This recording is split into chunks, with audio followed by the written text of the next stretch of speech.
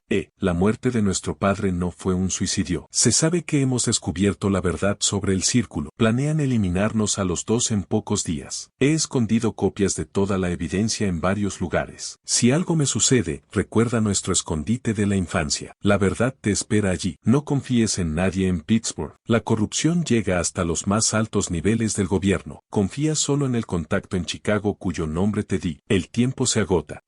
La carta venía acompañada de un mapa detallado de la finca Vandermark con ubicaciones específicas marcadas para lo que parecían ser escondites de evidencia. Lo más significativo era una marca en la vieja casa del hielo que indicaba que documentación adicional estaba oculta en algún lugar dentro de esa estructura. Crawford se dio cuenta de que las visitas regulares de Evangeline a la casa del hielo no habían sido encuentros con co-conspiradores, sino más bien viajes para esconder evidencia que eventualmente expondría los crímenes del círculo de Pittsburgh. Mientras Crawford reunía todo el alcance de la investigación de Evangeline, comenzó a comprender el verdadero coraje y determinación que habían impulsado sus últimos meses. Ella había descubierto que su matrimonio era parte de una conspiración que había asesinado a su padre y destruido a su familia. Pero en lugar de huir o buscar protección, ella había elegido usar su posición como esposa de Cornelius para reunir evidencia que pudiera derribar toda la organización. Estaba jugando un juego increíblemente peligroso, aparentando cooperar con las demandas del círculo mientras secretamente documentaba sus crímenes y planeaba su exposición final. Pero la investigación de Crawford estaba a punto de tomar un giro aún más peligroso. Mientras se preparaba para recuperar la evidencia oculta en la casa del hielo de la finca Vandermark, comenzó a notar señales de que sus propias actividades estaban siendo monitoreadas. Extraños hombres aparecían fuera de su pensión a horas raras. Su correo parecía haber sido abierto y vuelto a sellar. Testigos que anteriormente estaban dispuestos a hablar con él de repente se volvieron evasivos o afirmaron no recordar sus conversaciones anteriores. Justo cuando Crawford pensaba que había comenzado a comprender el alcance de la conspiración, su investigación fue abruptamente terminada. En una lluviosa mañana de abril de 1888, el detective Samuel Crawford fue encontrado muerto en un callejón detrás de la estación central de policía de Pittsburgh. Oficialmente se dictaminó que la causa de su muerte fue un ataque al corazón provocado por el exceso de alcohol. Pero la esposa de Crawford más tarde testificó que su esposo rara vez bebía y había estado en excelente salud. Aún más sospechoso fue el hecho de que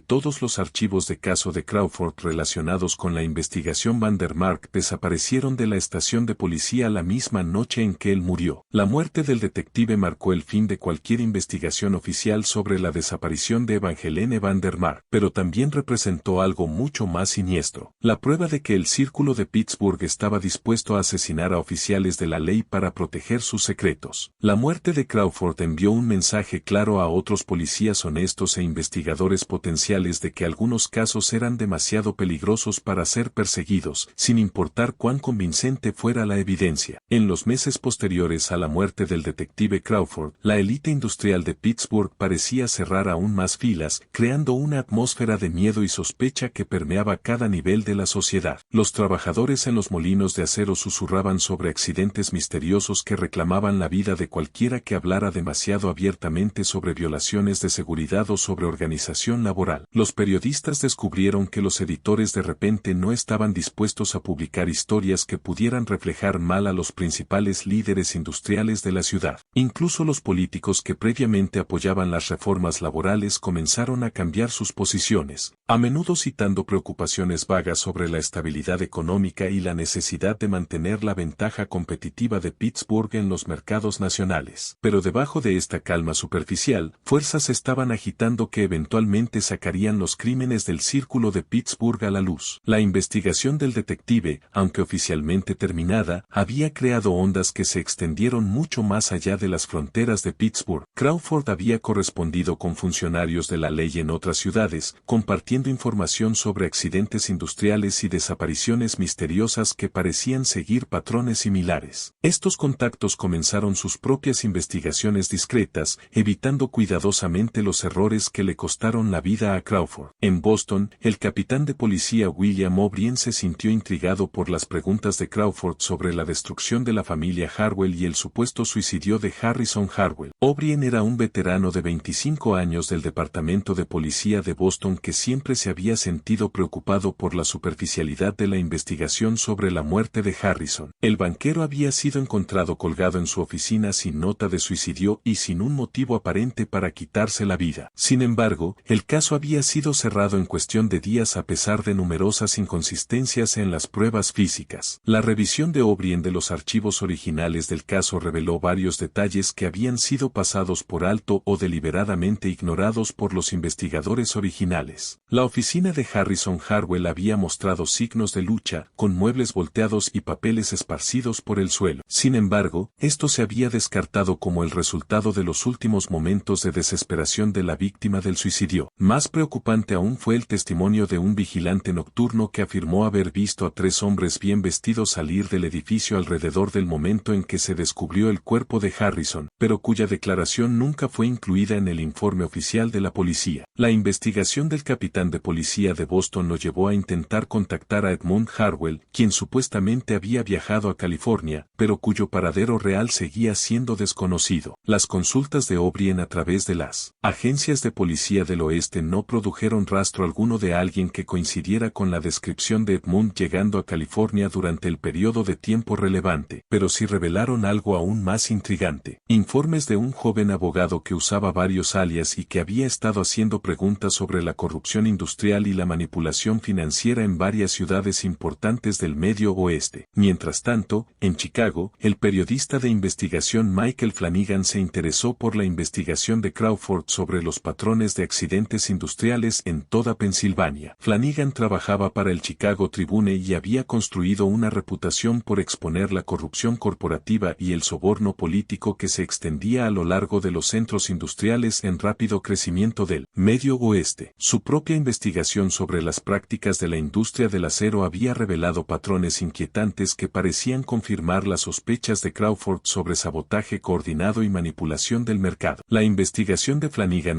descubrió evidencia de conspiraciones similares que operaban en otros centros industriales del país. En Cleveland, un grupo de magnates del acero y el transporte marítimo parecía estar utilizando métodos sorprendentemente similares a los empleados por el Círculo de Pittsburgh. En Detroit, la emergente industria automotriz mostraba signos de manipulación por parte de una coalición de industriales que parecían coordinar sus actividades a través de reuniones secretas y correspondencia codificada. El patrón sugería que el Círculo de Pittsburgh no era un fenómeno aislado, sino que formaba parte de una red más amplia de organizaciones criminales que estaban tomando el control de la economía industrial de Estados Unidos de manera sistemática. Pero el descubrimiento más significativo de Flanagan ocurrió cuando logró ponerse en contacto con el misterioso quien había estado correspondiendo con Evangeline Vandermark. A través de una compleja serie de intermediarios y mensajes codificados, Flanagan organizó una reunión clandestina con Edmund Harwell, quien estaba, efectivamente, vivo y viviendo bajo una identidad falsa en Chicago. Lo que Edmund reveló durante esa reunión cambiaría fundamentalmente la comprensión de Flanagan sobre el alcance y el peligro de la conspiración que estaban intentando exponer. Edmund había estado viviendo con miedo constante por su vida desde que huyó de Boston tras el asesinato de su padre. Había cambiado su identidad varias veces, nunca permaneciendo en un lugar más de unas pocas semanas, y se había visto obligado a abandonar toda esperanza de practicar la abogacía o mantener relaciones sociales normales. Pero durante su exilio, había continuado con la investigación que le había costado la vida a su padre, reuniendo evidencia sobre el Círculo de Pittsburgh y organizaciones similares que operaban en todo el país. Lo que Edmond había descubierto era mucho más aterrador de lo que incluso Crawford había sospechado. El Círculo de Pittsburgh era, de hecho, parte de una red más grande, pero el alcance de esta red se extendía a los más altos niveles de los negocios y el gobierno estadounidense. Los miembros de la conspiración no solo incluían a líderes industriales, sino también a banqueros, ejecutivos de ferrocarriles, editores de periódicos, jueces, senadores e incluso miembros del gabinete del gobierno federal. Habían creado lo que equivalía a un gobierno en la sombra que controlaba aspectos clave de la política económica de Estados Unidos y utilizaba la violencia sistemática para eliminar a cualquiera que amenazara su poder. La evidencia de Edmond incluía documentación detallada sobre cómo esta conspiración había manipulado la crisis de pánico de 1873, orquestando una crisis financiera que les permitió adquirir activos en dificultades a una fracción de su valor real. Habían orquestado huelgas laborales y violencia industrial para justificar el uso de tropas federales contra las organizaciones de trabajadores. Incluso habían influido en decisiones de política exterior, impulsando tarifas y acuerdos comerciales que beneficiaban a sus imperios industriales a expensas de los consumidores y trabajadores estadounidenses. Pero quizás lo más impactante de todo fue la revelación de Edmond sobre el destino de su hermano. Evangeline no simplemente desapareció el 12 de diciembre de 1887. Ella fue asesinada por Cornelius Vandermark con la ayuda de otros miembros del círculo después de que amenazara con exponer sus crímenes ante las autoridades federales. Pero antes de su muerte, había logrado esconder evidencia integral de la conspiración en múltiples ubicaciones, creando lo que Edmond describió como una póliza de seguro que aseguraría que sus crímenes finalmente fueran expuestos, incluso si ambos hermanos eran eliminados. La evidencia que Evangeline había reunido incluía no solo documentación de crímenes específicos, sino también información detallada sobre la estructura organizativa de la conspiración, sus operaciones financieras y sus planes futuros. Ella había fotografiado reuniones secretas, copiado correspondencia confidencial e incluso grabado conversaciones usando uno de los nuevos dispositivos de fonógrafo que comenzaban a estar disponibles para los consumidores adinerados. Lo más importante era que había identificado a otras víctimas de la conspiración que podrían estar dispuestas a testificar si se les aseguraba protección contra represalias. La reunión de Edmond con Flanagan tuvo lugar en un almacén abandonado en el lado sur de Chicago, elegido específicamente porque ofrecía múltiples rutas de escape y podía ser observado en busca de signos de vigilancia. El joven abogado se había convertido en un experto en tales precauciones durante sus meses de exilio, pero incluso sus cuidadosos preparativos no pudieron eliminar por completo los riesgos involucrados en exponer a una organización tan poderosa y despiadada. Durante su conversación, Edmond reveló que él y Evangeline habían desarrollado un plan elaborado para derribar el Círculo de Pittsburgh mediante la liberación simultánea de evidencia a las agencias de seguridad, periódicos y líderes políticos en múltiples ciudades. Habían reconocido que el poder de la conspiración se basaba en gran medida en su capacidad para controlar la información y eliminar amenazas antes de que pudieran ganar la atención pública. Al coordinar una liberación simultánea de evidencia en docenas de ubicaciones, esperaban evitar que la conspiración suprimiera las revelaciones o eliminara a todos los testigos. Pero su plan había sido descubierto antes de que pudiera ser implementado. Cornelius había de alguna manera aprendido sobre las actividades de Evangeline y la había confrontado la noche del 12 de diciembre. Lo que siguió no fue la discusión civilizada que Evangeline había esperado, sino una brutal confrontación que terminó con su asesinato y la destrucción sistemática de la mayoría de la evidencia que ella había reunido. La voz de Edmond temblaba de emoción mientras describía el último mensaje de su hermana, entregado a través de un telegrama codificado que le llegó solo unas horas antes de su muerte. Ella le había advertido que su plan había sido comprometido y que debía implementar de inmediato los procedimientos de emergencia que habían desarrollado para tal contingencia. Pero cuando recibió el mensaje, ya era demasiado tarde para salvar a su hermana, y se vio obligado a elegir entre intentar un rescate que probablemente resultaría en la muerte de ambos o preservar la evidencia que eventualmente podría llevar a sus asesinos ante la justicia. La reunión del periodista con Edmond fue interrumpida por el sonido de pasos en el pasillo del almacén, seguido del inconfundible clic de los revólveres siendo amartillados. Ambos hombres se dieron cuenta simultáneamente de que sus medidas de seguridad cuidadosamente planificadas habían sido insuficientes para evitar el descubrimiento por parte de los agentes de la conspiración. Mientras se preparaban para lo que parecía ser sus últimos momentos, Edmond presionó un pequeño portafolio de cuero en las manos de Flanigan, susurrando con urgencia que contenía las ubicaciones de los escondites de evidencia de Evangeline y los nombres de otros testigos que podrían estar dispuestos a testificar. Justo cuando pensábamos que lo habíamos visto todo, el horror en Pittsburgh se intensifica. Si esta historia te está dando escalofríos, comparte este video con un amigo que ame los oscuros misterios. Haz clic en ese botón de me gusta para apoyar nuestro contenido. Y no olvides suscribirte para nunca perderte historias como esta. Descubramos juntos qué sucede a continuación en este mortal juego de gato y ratón entre la verdad y el poder. Lo que siguió fue una desesperada persecución a través de las oscuras calles de Chicago, con Edmond y Flanigan apenas escapando de sus perseguidores gracias a una combinación de suerte, conocimiento local y la ayuda de trabajadores simpatizantes que tenían sus propias razones para oponerse a la conspiración industrial. Pero incluso mientras escapaban de la captura inmediata, ambos sabían que sus vidas habían cambiado para siempre debido a este encuentro. Ahora eran hombres marcados, perseguidos por una organización con recursos prácticamente ilimitados y una disposición demostrada para matar a cualquiera que amenazara su poder. Las implicaciones de su estrecha escapatoria eran claras. El alcance del círculo de Pittsburgh se extendía mucho más allá de las fronteras de Pensilvania, y su red de agentes e informantes era lo suficientemente sofisticada como para rastrear y localizar a sus enemigos, incluso en ciudades distantes. Edmond se dio cuenta de que sus meses de cuidadoso ocultamiento solo le habían proporcionado seguridad temporal, y que la muerte de su hermana había marcado el comienzo de una nueva fase en los esfuerzos de la conspiración para eliminar todos los rastros de sus crímenes. Flanigan, por su parte, comprendió que ahora poseía información que podría exponer a una de las organizaciones criminales más poderosas de la historia de Estados Unidos o costarle la vida si no manejaba correctamente la situación. El portafolio de cuero que Edmond le había dado contenía no solo evidencia de crímenes pasados, sino también planes detallados para operaciones futuras que podrían afectar la vida de miles de trabajadores y la estabilidad económica de regiones enteras. La confrontación que sellaría el destino de Evangeline Vandermark comenzó exactamente a las 11:47 de la noche del 12 de diciembre de 1887, cuando Cornelius entró en su estudio sin golpear, una violación de la distancia cortés que habían mantenido durante meses. Evangeline levantó la vista de su escritura al encontrar a su esposo parado en el umbral, su rostro una máscara de furia fría que nunca había visto antes. Detrás de él estaban otros dos hombres que reconoció de reuniones sociales, miembros del mismo círculo que ahora sabía que se llamaba el Círculo de Pittsburgh. ¿De verdad pensaste que no descubriría tu pequeña investigación?, preguntó Cornelius, su voz cargada de una amenaza silenciosa que era mucho más aterradora que si hubiera gritado. En su mano sostenía copias de las fotografías que ella había tomado, los documentos que había robado y, lo más comprometedor de todo, la correspondencia con su hermano Edmond. Has sido muy astuta, querida esposa, pero no lo suficiente. Lo que siguió fue una última jugada desesperada, ya que Evangeline se dio cuenta de que los meses de planificación cuidadosa habían sido descubiertos. Ella había preparado este momento, sabiendo que su evidencia estaba escondida de forma segura y que Edmond continuaría con su trabajo incluso si ella no sobrevivía. Pero saberlo y enfrentarse a la realidad eran dos cosas completamente diferentes. La verdad sobre el destino de Evangeline Vandermark permanecería oculta durante más de 3 décadas, sellada entre ladrillos y mortero en la oscuridad de su propio hogar. Sería necesario un descubrimiento inesperado en 1921 para finalmente sacar a la luz los oscuros secretos de la élite industrial de Pittsburgh, una revelación que no llegó a través de los esfuerzos de las fuerzas del orden o el periodismo de investigación, sino mediante el simple acto de renovación que transformaría uno de los edificios más infames de Pittsburgh. Los años entre 1888 y 1921 pasaron como un pesado silencio sobre el distrito industrial de Pittsburgh. El Círculo de Pittsburgh continuó sus operaciones con aún mayor secreto. Su poder se consolidó con la eliminación de sus amenazas más peligrosas. Cornelius Vandermark se hizo más rico e influyente, llegando a formar parte de las juntas de importantes bancos y compañías de ferrocarriles en todo el noreste. A simple vista, era la imagen del éxito industrial, un hombre hecho a sí mismo que había construido un imperio mediante la innovación y la determinación. Pero los que estaban más cerca de él notaron cambios. Los sirvientes susurraban que se había había vuelto frío y paranoico, instalando nuevas cerraduras y medidas de seguridad por toda la mansión. Nunca volvió a casarse, afirmando que la pérdida de su amada Evangeline le había roto el corazón. La ironía de este lamento público por una mujer que él mismo había asesinado fue quizás el aspecto más cruel de su engaño. Durante la renovación de la vieja mansión Van der Mark en 1921, que había sido vendida tras la muerte de Cornelius en 1903 y había servido para diversos propósitos, incluyendo un club privado para ejecutivos del acero, los trabajadores de construcción descubrieron una cámara sellada detrás del panelado de roble de la biblioteca. El descubrimiento se hizo puramente por accidente cuando los trabajadores notaron que las dimensiones de la biblioteca no coincidían con las medidas externas del edificio. Dentro de esta habitación oculta, encontraron lo que parecía ser el archivo completo de Evangeline con evidencia contra su esposo y sus asociados. La cámara tenía aproximadamente 8 pies por 12 pies con estanterías que cubrían todas las paredes y un pequeño escritorio situado cerca de un sistema de ventilación oculto que había mantenido el aire respirable y los documentos preservados a pesar de las décadas de abandono. La habitación había sido diseñada tanto como una instalación de almacenamiento segura como un posible refugio, con una entrada secreta que podía accederse a través de una sección rotatoria de la estantería de la biblioteca. La cámara contenía más de 200 documentos, fotografías y correspondencia personal que pintaban un cuadro aterrador de asesinatos sistemáticos disfrazados de accidentes industriales. Evangeline había pasado meses documentando meticulosamente cómo Cornelius y el Círculo de Pittsburgh habían orquestado la muerte de docenas de competidores, organizadores laborales y cualquiera que amenazara su control monopólico sobre la riqueza industrial de Pensilvania. La documentación era tan